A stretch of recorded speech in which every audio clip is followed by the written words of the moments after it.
Yo guys, what's going on? My name is Ryan and welcome back to a brand new video on HMSGP News, and today we're going to do something a little bit different. Now yesterday you would have seen, or most of you would have seen, Jamie's video on the MotoGP 18 screenshots, the first official screenshots that have kind of been publicised on various different websites after the announcement of the MotoGP 18 game. Now a few weeks ago we were planning on having a mini 10-part series of game ideas, but unfortunately Jamie's laptop broke, I got busy with other things, so we haven't really had time to do it. So in today's video, I have a list, I have about 3 pages worth of ideas on A5 paper, so not exactly A4, but of various different things that I would like in the game. This was originally for my own channel, which is linked in the description to both mine and Jamie's main channels, where we upload this game and Formula 1 as well, and maybe a few other random things throughout the year.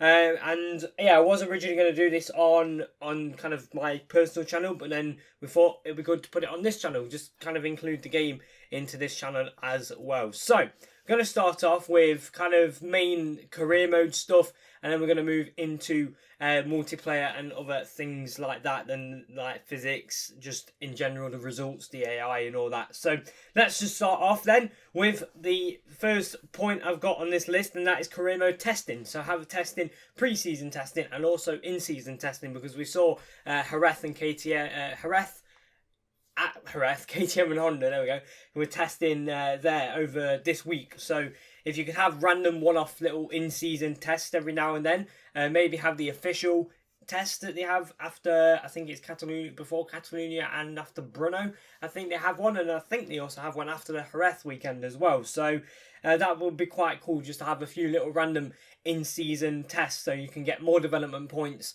to then go and do your upgrades, which we'll talk about in a moment, and then also just get a bit more understanding of your bike, because this year, if everything what Milestone have said is true, it should be a little bit more trickier to kind of understand your bike, set up your bike, and just in general ride the bike, because there's this new little damage thing that we'll talk about a little bit at the end, because there is a damage point, I believe, in this list, so we'll talk about that. So overall it should be quite, a bit more real, really. So you should, apart from the damage, I wouldn't really say the damage thing that they have is going to happen in real life, but we'll talk about that in a moment. So pre-season and in-season testing to understand your bike, get more data for race, do long runs on your tyres, because apparently tyres are more kind of important this year. Picking your tyre and keeping your temperature at a good point and all that, it's important. So that'd be quite cool to just do some more laps and get more data for upgrades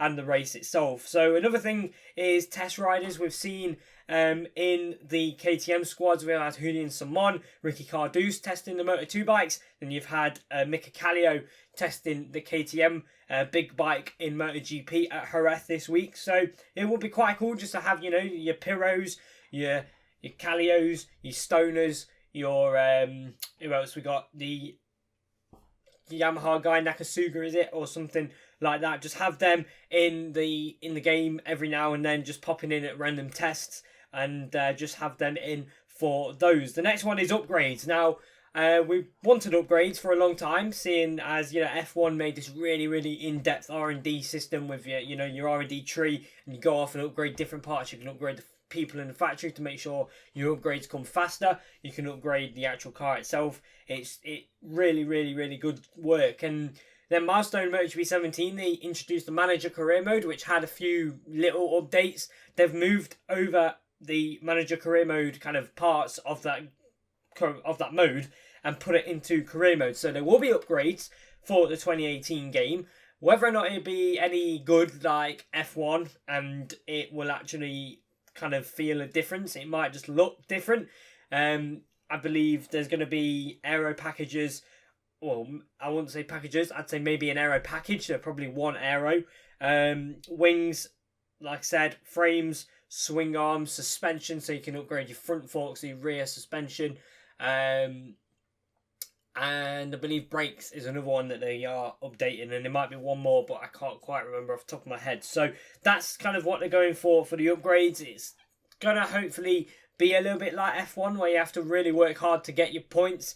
and sometimes they fail, sometimes they don't. That would be quite cool, but in general, I just think it would be like MotoGP 17, where you just click it and it upgrades, and then it kind of just doesn't really do much. So yeah, that'll be good. And then the next point is obviously the practice program to get good data for the race. So you have to do long runs on a tyre. So you have to do a long run on a medium front soft rear, and then you have to do a long run on a soft front medium rear, and then medium.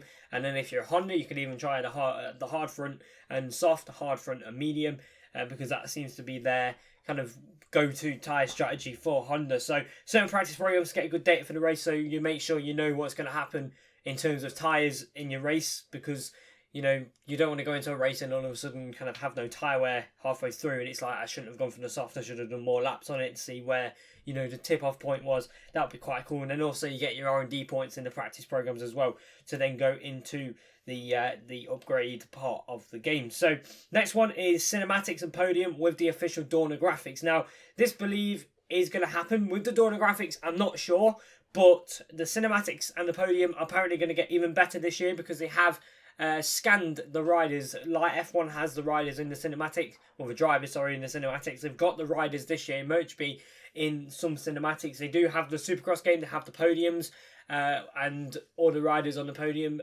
kind of celebrating away. So it'll be cool if that's in MotoGP, have a little bit more, make it a bit realistic, a bit more better, and just in general, just give it a bit more of an oomph to make it look even better and better. Right, next one, all practice sessions, 3 for Moto2 and Moto3, 4 for MotoGP, because that could add another little thing. In MotoGP, you have to get into Q2 if you want to, well, you have to get in the top 10 to get into Q2. And if the weather is like wet in practice 1, wet in practice 2, dry in practice 3, then you've got that one session to just make sure you're inside the top 10. And if the AI is good, that's going to be really tricky, because you kind of can't work into it over the 3 sessions. And then you have your extra session to do the certain practice programs to get good data for the race, the point that I was just on about 2 points ago. So that will be quite cool as well, doing that and having a full tank of fuel. That'd be good as well if you can change the tank of fuel, change the amount of fuel that you want in the bike, so you can go out on a light bike for qualifying or a heavy bike for the race. That will be quite cool as well. Next one is more realistic tyre wear and AI use different compounds. Now, as for the AI use different compounds, I'm not sure if that's going to be implemented into the game again, because I don't know, they haven't really kind of said anything about that. But more realistic tyre wear sounds like it might be happening, because you have to manage your temperature, like I was on about a little bit earlier on. You have to manage your temperature in the tyre, and just try and just get to the end of the race on the tyres that you're on. So next 2 points, custom helmet editor and faster AI. So obviously the helmets in F1 are customable. I think that's a word. You can customize the colours of it and stuff like that. So MotoGP, you just get the templates and you just wear them. So if you could change the helmets of them, maybe add a few sponsors, even if they're just made up sponsors, you could kind of just add them on there, just to make it a little bit more realistic, instead of just having a black helmet with a Union flag on the side or something like that. You could add, a few. They have sponsors in the game like Stanley, Oakley, Tissot. You can have them on your custom bike in MotoGP 17, so you could just potentially add them onto the helmet or something like that. So that would be quite cool. And the faster AI, yeah, don't really need to say much more about that. AI definitely need improving massively, but they have said it's going to be really, really challenging for the pro players, and then you can make it a lot easier for the kind of slower newbie players. So hopefully that might indicate in the AI being pretty tricky, because I know last year in MotoGP 17 the AI were apparently really difficult, and then the guys who went to play the game, they were like, "What? This is too hard," and then they kind of lowered the AI pace down. So hopefully that's not the case this year, and they can keep the AI at the top possible level that they can get them. So next one is dynamic weather.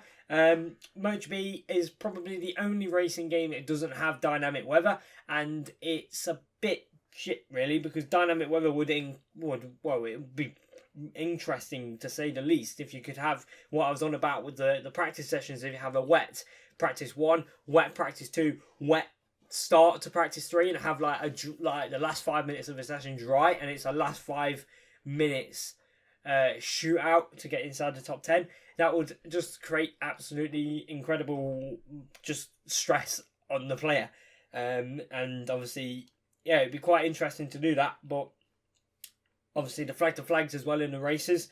But I don't think Milestone are going to add dynamic weather in because there's nothing at the moment that says dynamic weather.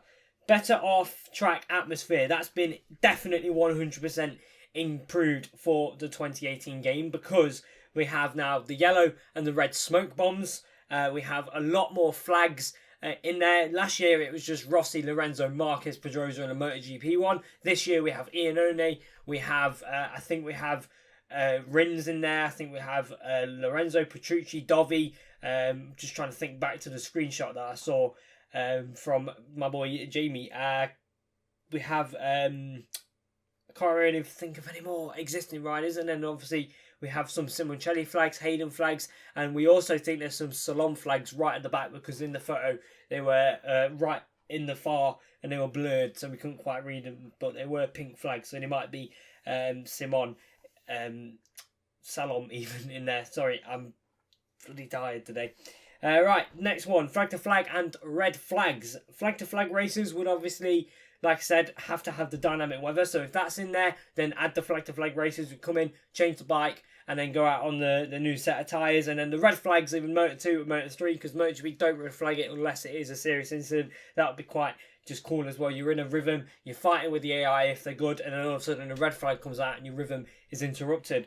Moto3 needs to be more realistic as well because I find in the game it's not like a 10 to 20 bike train all just scrapping it out, slipstream city everywhere. It's kind of like 4 bikes and then a gap and then 4 bikes and then a gap and then a few bikes and then a gap, and they all just kind of ride into each other, and it's just a bit, it's not really like you watch a race. If you go to my channel, for example, or Jamie's channel from, I think he didn't upload any career modes. I don't know if his VRTG career mode is still up on the channel. So if you go to my channel and watch my MotoGP 17 Moto3 career mode and then compare it to a real life race, it's completely different. The real life race is really intense and exciting with all the riders slipstreaming and fighting, and then you have your your game where it's just not quite as exciting. And it might be a little bit more exciting if you had the same pace as the AI, but because you're much faster than the AI, you just start last, you get to the front, and then you kind of pull away a little bit. So yeah, that's what needs to be improved for this year's game. Just a bit more exciting racing in the classes as well, because we saw MotoGP was really close in Qatar. So yeah, that should be quite good as well. Contracts need to be signed for the year after is the next point, because I get fed up, and I know it's like picky, but I get fed up of signing a contract going, oh yeah, I'll move for that team for the next season, and then say that's at Silverstone, you go into the next race at Mazzano, and it's a bit like, why am I on this new bike? You know, I signed for that for next year, but obviously in the game, you sign for it for the next race. So if you could have a contract signed, sealed, and done for the year after, so then you can focus on the year that you're in. Say if you're in Moto3 and you fight for the championship, you go, right, let's now focus on that, and then you get a contract offer for Moto2, you sign that, boom, done, you go finish your Moto3 season, you win the championship or whatever, and then you go into Moto2 the year after, and you go through it that way. That would be, again, quite cool to have. So you just, I don't know, it's just a bit more realistic. Wildcard and replacement riders. Now, MotoGP 10 and 11, I want to say, had a wildcard system on it, I think. Don't hold me to that, but I'm sure I remember doing a split screen career mode on a custom bike. You can add a friend if you get the controller, add a split screen, and you can have your teammate being your friend. In my case, it was my brother. And we did that, and I'm sure there was a possible wildcard opportunity that arose in Moto 2. When I think back in the day it was 125s and Moto 2. So I think that's what we did. We did a wildcard in Moto 2, and then I did reasonably well and he didn't do very well. I'm sure that's what happened. Anyway, so yeah, having wildcards back in, and then the replacement riders, like I said, you can have your Stoners, your Piros, Calios, or in general, just have some random made up guy who Milestone's invented, just to have him filling in somebody, because that would be quite cool. The next point is adding the concessions, because over the course of this 2018 season in real life, you have Suzuki, KTM and Aprilia all with concessions, so they can develop the bike more in season. that would be quite cool as well, just to have in the game. So if you say you're with Suzuki, you're constantly developing various parts, and then you get like Maverick, for example. Let's use him. You're constantly developing parts on the Suzuki. You go into the Yamaha, and it's like, okay, we can't actually do any upgrades until, you know, this certain point, or we can't use this many engines, and all of that. That will be another little dynamic error element to add into the game as well, because it kind of makes things a little bit more stressful because you have less engines. If you could select like one of the older F1 games, I can't quite remember what it was, I think it was 2011, you could select exactly what power unit you wanted to use, and also 2017 as well, you can select the power unit you want to use. But that would be quite cool in MotoGP. If you go into the setting, you go into engine, and you have 1, 2, 3, 4, 5, 6 or whatever, and then you have to kind of, you can add an engine, but you get a penalty sort of thing. Because I'm sure in MotoGP you do get a serious penalty if you do have to swap an engine outside of the allocation. So that'd be quite cool as well, just to have those two things in concessions, and also, you know, your engine limit, so you can switch between engines. You can go for an older engine or a brand new engine, sort of things like that. Moto3 in qualifying, you have not so much now after the new rules and that, but you have people just kind of going around looking for a toe. And that will be something that, you know, will be quite cool in the game as well. Just riding around and just seeing people going slow on the left-hand side or the right-hand side of the circuit as you're bombing by. But in MotoGP 17, Le Mans and Qatar, I think, for me, are the worst, because they come out of pit lane, and instead of going into the right-hand corner at turn 1, they steer left, right across the line that you're taking. So they kind of try and get out of the way, but they go right across the line that you're taking. You T-bone them because you're coming in at 100%. T-bone them, and then, or if you don't T-bone them, they go really wide, and then they kind of cut back across your line again, go to the racing line that they're programmed on. It's really quite frustrating. So if you just have them come out the pit lane, have them, I don't know, look behind them, and if there's some sort of way that AI can censor where the player is, they can kind of pull off the track. Like in F1, they censor where, you know, if you're coming up to a slower car, they can sometimes pull over and let you by. So that'd be just a small little thing as well, just to make things less frustrating in the race weekend when you're trying to do a run and an AI ruin it by just doing stupid things coming out the pit lane. And the next thing is interviews and press conferences. That will be quite cool to have that in there as well. So, you know, just having various little things throughout the weekend, you know. And also, I believe I said this in last year's Game Ideas on my main channel about the interviews and the development press conference season. I don't know why I said development. Is that you can develop rivals by answering questions wrongly. So if you get asked about the bike and you go, oh, it's been a tough weekend, you know, what's up with the bike, and then you start slating the team, you start, you know, going into the team weren't working properly, you can then develop a bit of a frosty relationship with your team, and if that carries on, then your contract could get terminated, or you might just not have a contract offer for next season, and then you're looking for a ride. Or you can then obviously have your rivals with riders by on-track action. If you know you push them wide or you take them out or something like that, you can have an interview about that, and then the rider maybe comes over and he like starts having a chat with you, starts waving his hand about in the cinematic or something like that, and just a little bit more like immersive career mode. That these little actions that you take, like the FIFA 18 The Journey or FIFA 17 The Journey, them two games that had that journey in it, you can, you know, answer cool, balanced or fiery, and the fiery affects manager but increases fans, balance increases fans and manager, and then the cool increases the manager but decreases the fans a little bit. So yeah, that'd be quite cool as well for MotoGP, just to have that little bit of a kind of